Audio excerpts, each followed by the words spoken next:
रेणुका की शादी कुछ ही दिनों पहले शास्त्री नगर में हुई थी। रेणुका बहुत ही आलसी लड़की थी। वो दिन भर बेड पर सोती रहती या फिर मैगजीन पढ़ती रहती और घर के काम भी धीरे धीरे ही करती। एक दिन उसकी सास उसके पास आती है।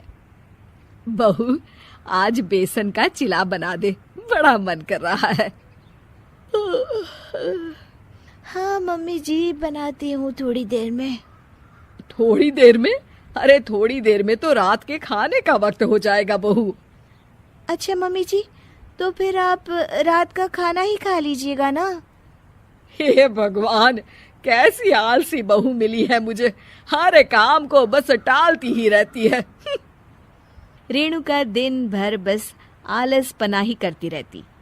एक बार रात के खाने पर सब बैठे हैं तो रेणुका का पति कहता है, अरे ये क्या, आज फिर से करेला? रेणुका, हफ्ते में तीसरी बार ऐसा हुआ है कि करेला बन रहा है। कुछ भी बना लिया करो। अरे इतनी सारी सब्जी मिलती है मार्केट में।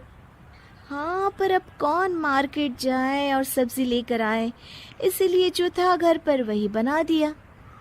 बहू, फ्रिज खोल कर देखती तो पता चलता कि सारी सब्जियां रखी होती है, पर तुम्हारा आलसपन खत्म हो तो तुम्हारी नजर जाए ना।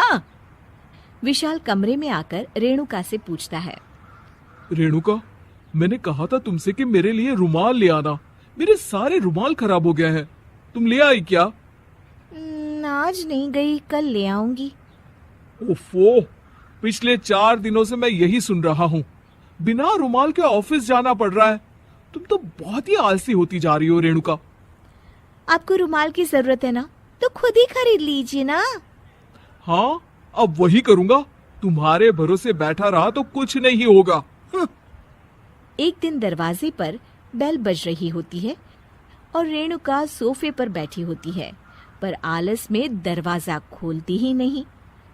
अरे बहू, कितनी देर से बेल बज रही है? क्या कानों में रुई डालकर बैठी हो जो सुनाई नहीं दे रही बेल? मम्मी जी, अब आप आ ही गई हैं तो आप ही खोल दीजिए ना दरवाजा। क्यों मुझे ताना मारकर और देर कर रही हैं? अरे वाह, उल्टा चोर को तवाल को डांटे।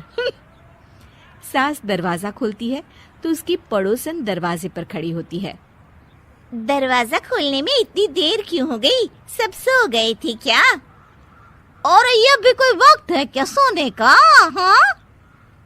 अरे नहीं नहीं, ऐसी कोई बात नहीं है। आइए आइए, आप लोग अंदर आइए। ओफो, इन सबको भी अभी आना था। अब मम्मी जी लगा देंगी मेरी ड्यूटी किचन में। बहू पकोड़े तल दे, बहू चाय बना दे। अरे बहू, सो गई क्या? कब से आवाज दे रही हूँ, जा चाय बना कर लिया। हाँ मम्मी जी, अभी जाती हूँ थोड़ी देर में। सास रेणुका को आंख दिखाती है। मतलब थोड़ी ही देर लगेगी चाय बनाने में, अभी ले आती हूँ, बस झटपट।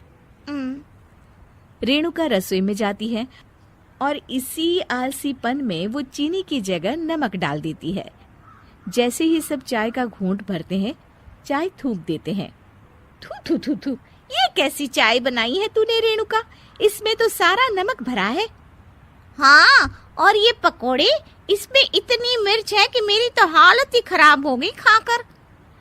और रेणु जी, आपकी खातिरदारी में पहले तो कभी कोई कमी नहीं रहती थी, पर जब से आपकी ये बहू आई है ना, मामला कुछ गड़बड़ा सा गया है।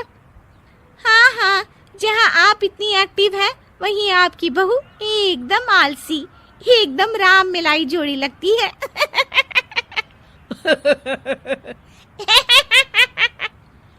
अच्छा जी, चलते हैं अब। नमक वाली चाय पिलाने के लिए बहुत बहुत शुक्रिया। सब वहां से चले जाते हैं। अरे तूने तो मेरी नाक ही कटा दी बहू। वे लोग क्या सोच रहे होंगे मेरे बारे में? मम्मी जी, मैंने तो शक्कर ही डाली थी, पता नहीं नमक कैसे बन गई शक्कर। शक्कर नमक नहीं बना बहू रानी, तुम्हारा ये जो आलसपना है ना, ये उसी का नतीजा है। सॉरी मम्मी जी, अब मैं ये आलसपन छोड़कर सारे काम अच्छे से मन लगाकर करूंगी।